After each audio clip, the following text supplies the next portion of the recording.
psycho. What's that? My body. Damn it. Oh! Oh, you. Right. Where's the last? Come here.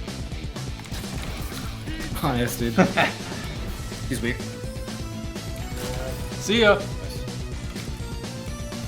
Inertia override. Good. See ya. Good. Here, let's go again. Let's go again. Q. He's weak. See ya. There you go. In today's video, I'll be talking about my impressions with the MountainTop grenade launcher. Seeing as this weapon is a pinnacle competitive crucible reward, some people are wondering, is it worth it? Well, to address the elephant in the room, this isn't the bane of the crucible. It's not an instant win button. While the benefits of using a high-velocity grenade launcher are obvious, one cannot overlook the drawbacks. For example, if you use a sniper or a shotgun, it's essentially point and shoot, but with this grenade launcher, it's point, anticipate your target's movement, and then shoot. And if you miss, you might get some splash damage, but you're also left with your pants down because this is a tube grenade launcher and only has one grenade. As a general rule of thumb, the farther away your target is from you, the more you have to anticipate their movement.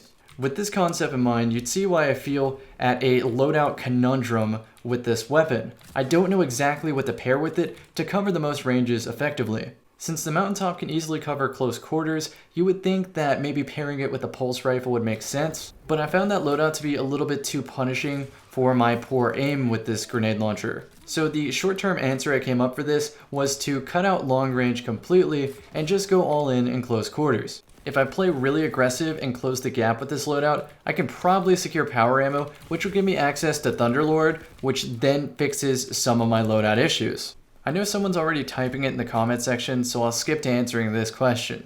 Is the MountainTop viable and competitive? As of this moment, I'm going to say it's too soon to tell.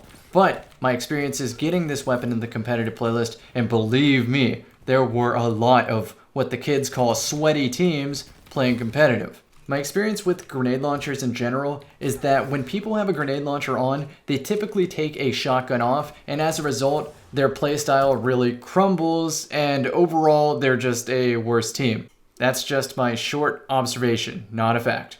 But some would say that I'm a grenade launcher connoisseur, so maybe I'm the person who's best to give advice on this sort of thing. You be the judge of that. I'll note that compared to the traditional tube grenade launcher, the MountainTop lacks remote detonation, which is huge for fixing mistakes. You also have the added benefit of tagging people around cover. This works twofold because a normal tube grenade launcher has like a downward curve when you shoot it, so that if you're far enough away, you can easily hit people behind a low wall while safely behind cover. Or you can bounce it off an adjacent wall with remote detonation and tag somebody behind cover. The MountainTop, on the other hand, it shoots very linear and it does not have remote detonation. So if you miss, you're screwed.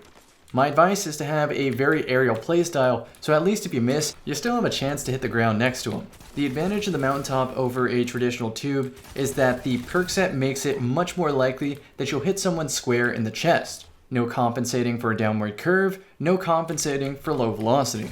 With this in mind, you can pull off plays where you shoot the grenade launcher at somebody, and because your aim is so awesome and trust your aim, you can immediately go to a new target with your other primary weapon. Or special weapon, if you're crazy enough to do that.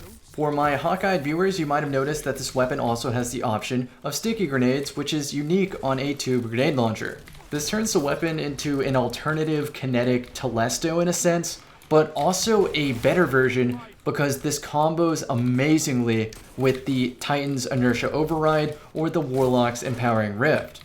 This is because if you choose to use sticky grenades, you lose the ability to one-bang people in the chest. But here's a cool thing I noted on the subject of competitive viability. If you have a stockpile of ammo, like easily 4 or 5 shots, you can switch to Rally Barricade with sticky nades, start off a round, throw your Rally Barricade, and line sticky grenades at every possible choke point. That way if the enemy wants to rush your team, well they inevitably have to trigger one of the sticky nades or at least take the time to shoot it. And that pretty much brings this video to a close. For a closing remark, I didn't know really what to think of this weapon and concept until I got my hands on it.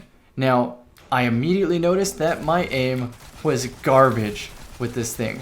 But in the same spirit of Redrix and Not Forgotten, I'm thinking that this weapon is on that exact same wavelength, aka, if you're terrible at aiming, you probably think this weapon's terrible. If you're average at aiming, probably think it's terrible. Even if you're great at aiming, you probably think it's terrible. It's for those players that are like human aimbots that this weapon really starts to shine and mark itself as one of the best weapons in the entire game.